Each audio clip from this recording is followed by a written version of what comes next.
بسم اللہ الرحمن الرحیم۔ بعض لوگوں کو اللہ تعالیٰ نے ایسا ہنر عطا کیا ہے کہ وہ دکھی دلوں اور اداس چہروں پر مسکراہٹیں اور خوشیوں کے رنگ بکھیر دیتے ہیں۔ ایسی ہی عظیم شخصیات میں سے ایک نام انور مقصود صاحب کا ہے۔ محترم انور مقصود صاحب اپنے دھیمے اور مخصوص لہجے میں ایسی بات کر جاتے ہیں کہ انسان جب بھی اسے سوچتا ہے تو کتنا ہی دکھی کیوں نہ ہو، ایک بار چہرے پر مسکراہٹ ضرور پھیل جاتی ہے۔ فرماتے ہیں بیوی سے عشقیہ گفتگو کرنا ایسا ہی ہے جیسے انسان خارش وہاں کر رہا ہو جہاں خارش نہ ہو رہی ہو۔ علماء کرائم سے گزارش ہے احتیاطاً ایک دفعہ پھر تحقیق کر لیں کہ دجال کانا ہوگا یا لنگڑا۔ اکثر لوگ سمجھتے ہیں کہ سندھ میں پیپل پارٹی کی وجہ سے جہالت ہے، جو کہ بالکل غلط ہے۔ حقیقت میں سندھ میں جہالت کی وجہ سے پیپل پارٹی ہے۔ کچھ لوگ اتنے مذہبی ہوتے ہیں کہ جوتا پسند کرنے کے لیے بھی مسجد کا رخ کرتے ہیں۔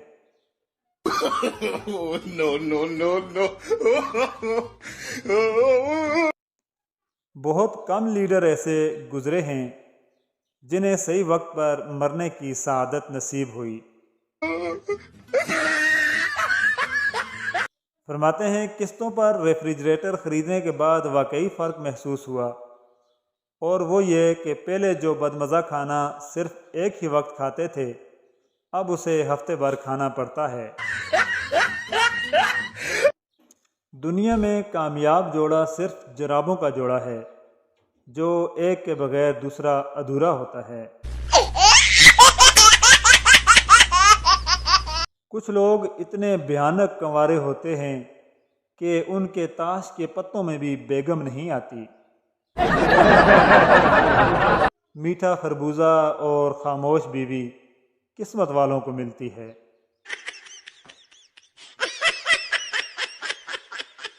ہم ایشیائی لوگ گدھے کو اس لیے بھی ذلیل سمجھتے ہیں کہ اس میں بہت ساری انسانی خصوصیات پائی جاتی ہیں، مثلا یہ کہ اپنی بساط سے زیادہ بوجھ اٹھاتا ہے، خواہ کتنا ہی بھوکا رکھیں یا ماریں اپنے مالک کا فرما بردار رہتا ہے۔ آج کل مرد زندگی سے اکتا جاتا ہے تو شادی کر لیتا ہے۔ اور فرماتے ہیں کہ میرا حافظہ اب اتنا خراب ہو گیا ہے کہ انٹرویو کے درمیان ایک خوش شکل خاتون صحافی نے میری تاریخ پیدائش دریافت کی تو میں نے اپنا موبائل نمبر بتایا۔ عورت کسی سے جتنی مرضی محبت کر لے مگر اس کے دل میں سرکاری ملازم کے لیے ہمیشہ گنجائش رہتی ہے۔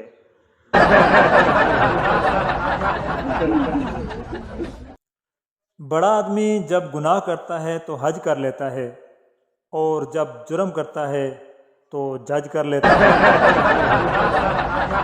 محبتوں کا بہت شکریہ جناب، لائک اور سبسکرائب لازمی کر لیجیے گا۔ جزاک اللہ۔